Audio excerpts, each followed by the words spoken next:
this week, so we're going to be a little bit lighter on what we do as far as videos go. But I did want to get a Legends of the Force deck build this week and just kind of see what we have with the new cards that have been revealed. But we'll go ahead and talk about this one. This is going to be Third Sister and the Hidden Mechanic. This deck is not going to use the Force mechanic, so it's not going to look at generating the tokens, doing anything else like that, but it is going to look at the hidden mechanic and how we can use that to our advantage. Contents of this one's going to be brief. This is Third Sister and the Hidden Mechanic, Springing from the Shadows, and then a deck build and discussion. If you have not already, please subscribe to the channel. It would really help out a lot with growth, and would love to see you around watching videos and participating in discussion. So let's go ahead and move on in and talk about this leader. Third Sister has an action which does not require any kind of resource cost or does not use the Force token. This is just a straight action. And play a unit from your hand. It gains Hidden for this phase. Now, what Hidden does is that hidden units cannot be attacked on the phase that they are deployed. They are still subject to damage-based removal, and to plays which would be able to deal damage to units that are on the field, but they cannot be attacked directly. This buys us time to suit up, or it forces our opponents to take the token early. That means that Third Sister is going to be able to come out and, as long as there's not a Sentinel in her path, she's going to be able to for sure swing on her phase. But she grants the next unit played this phase Hidden. So she's able to come out at any time during her turn safely. And as long as she takes a swing, still gives the unit Hidden that you would do otherwise. She's a 5 attack, 4 health, and so something like Open Fire could still take her off the board. So if you're playing against red, just realize that that's a possibility. But otherwise, you can't attack into her. You've got to either put a Sentinel in her path or have something like a Force Throw, which is, playing red, playing one of your removal cards to be able to do that. And really kind of forces some interesting choices. This also allows her time to kind of suit up. There's going to be some things like that in the deck, but let's talk about playing from the shadows. So, Darth Maul. This guy was a really, really interesting card when he came out in Twilight. The problem that you encountered with Darth Maul is that he kind of lost you a little bit of... He kind of forced you to play in a way that you didn't necessarily want to at times. If he put out there a 5/6 for 5 and your opponent just swung into him, 6 was not a terrible number to get around. You could often ambush into him and clear him. You could do a lot of things to kind of get around the idea that he can attack 2 units instead of 1. A little clunky. A lot of times, you would use ECL, you would be able to take out 2 units. That's a great play. But he just doesn't see a lot of play because, our red villainy with green, not as beneficial at times as playing blue-green. Just not in a combination that did him very well. This time, what we're going to be able to do is that we're going to be able to put him out there with that hidden mechanic and put him in a spot where this Darth Maul, Revenge at Last, cannot be attacked directly on the turn that he's played. What's super useful about that is that Darth Maul's Saber is also in this, and Darth Maul's Saber is a tempo play. If the attached unit is Darth Maul, you can attack with him. So if I put Darth Maul on the board with Hidden, and you don't have something to get rid of a 6, or you don't have something right now to be able to target him and remove him, I can claim and I can give him this Darth Maul Saber and attack with him immediately. And when I attach this unit to Darth Maul, I get a 9/8 with Overwhelm that can't attack bases for this attack, and I am fine with that because he can attack 2 units, and 9 is a pretty big number to try and dodge. And so it's very likely that he might take his 8 damage back and be done for, but if there's not 18 health among those 2 units, then he's going to do quite a bit of damage to base. If he's allowed to survive that attack, then he represents a gigantic threat because he can still take his way through 2 units with any attack in the next round, or just attack as a 9x that you've got to with overwhelm, and that's just problematically big. Even though Darth Maul's saber is a unique, you could throw a regular fallen saber on him. You could throw the Revan's lightsabers on him, which would give him grit. In addition to that, you have a lot of things in this set that could make this go from a very, very hard hitting play to a absolutely broken play. But this is kind of what this deck is built around.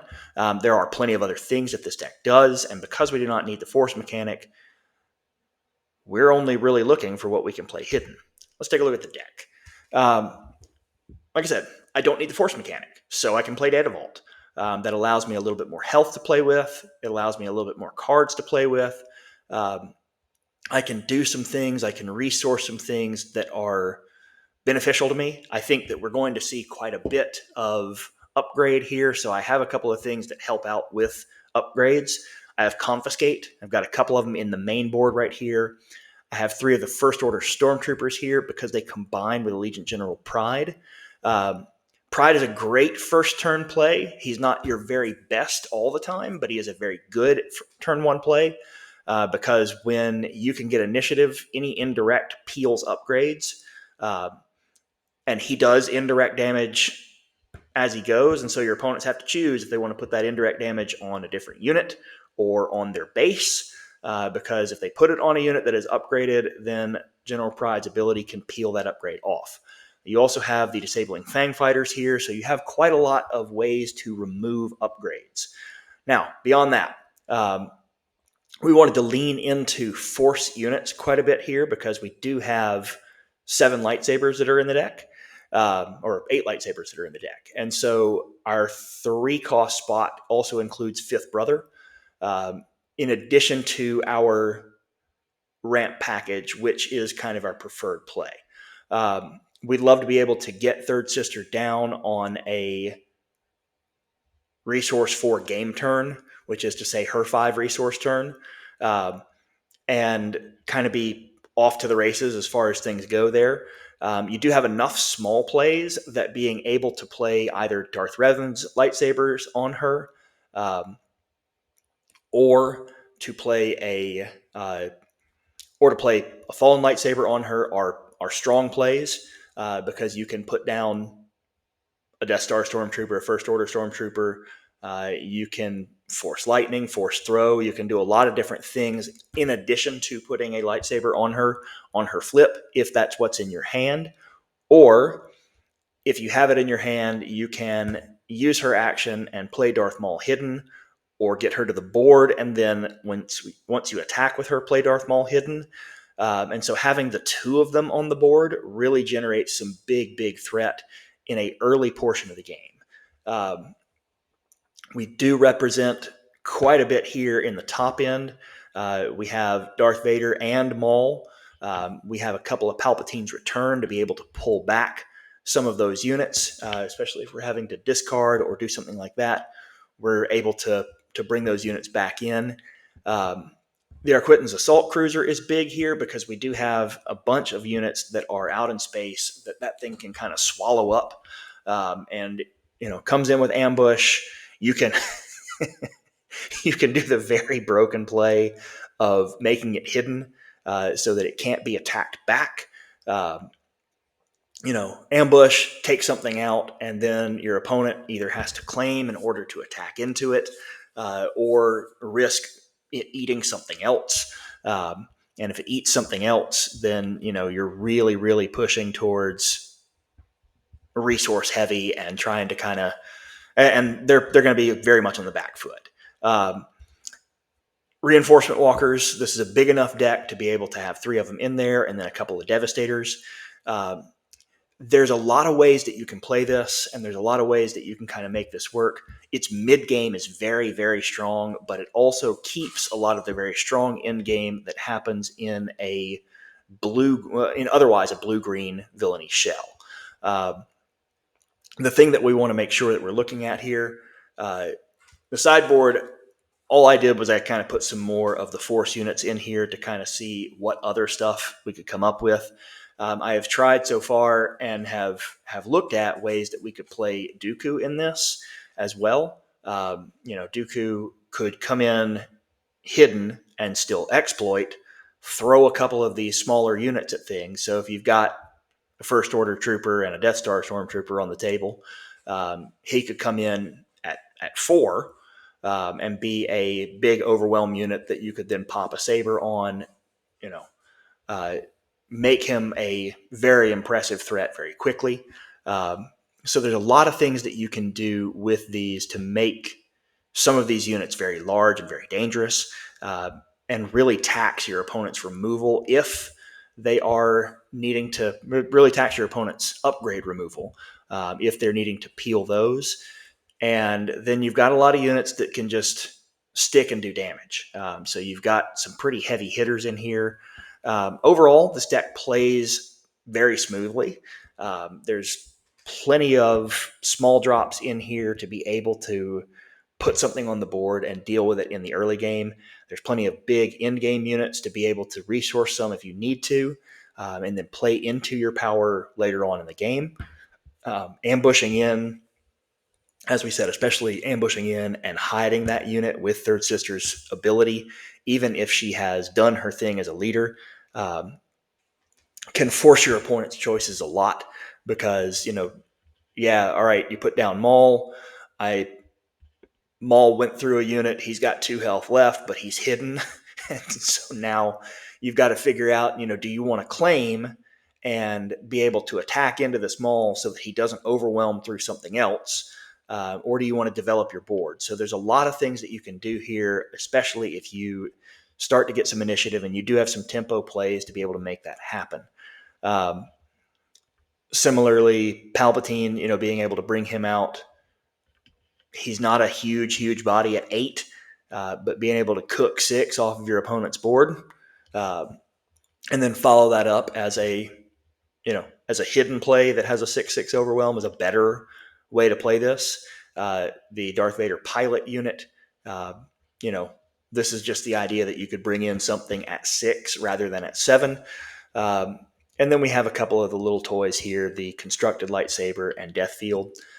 Just some different ways that you could kind of play this out. You could very easily also use some things in here like playing you could easily play what's the name of the card I'm thinking of. You could easily play Open Fire here and kind of get some protection from decks like this. You could play several other kind of damage-based removal things in this spot. You could play Timely Reinforcements to bring some of your cards in early. There are plenty of things that you could do. You have enough First Order here that you could work your way around with Hux instead of maybe the Death Star Trooper and get yourself a little bit of a draw engine in the early portion of the game to try and get to that late game. So there are several different ways that you could play this. This is just how I've built it so far. Anyway, that's it for this time. Take a look at Third Sister, play around with this, get a couple games in with it, learn that hidden mechanic a little bit because I do think it is quite a bit of a powerful mechanic. I don't know for sure that it's a better mechanic than the Force token is going to be. I think that's going to be a lot more played, but Hidden's got some power and got some legs to it as well. So until next time, have fun.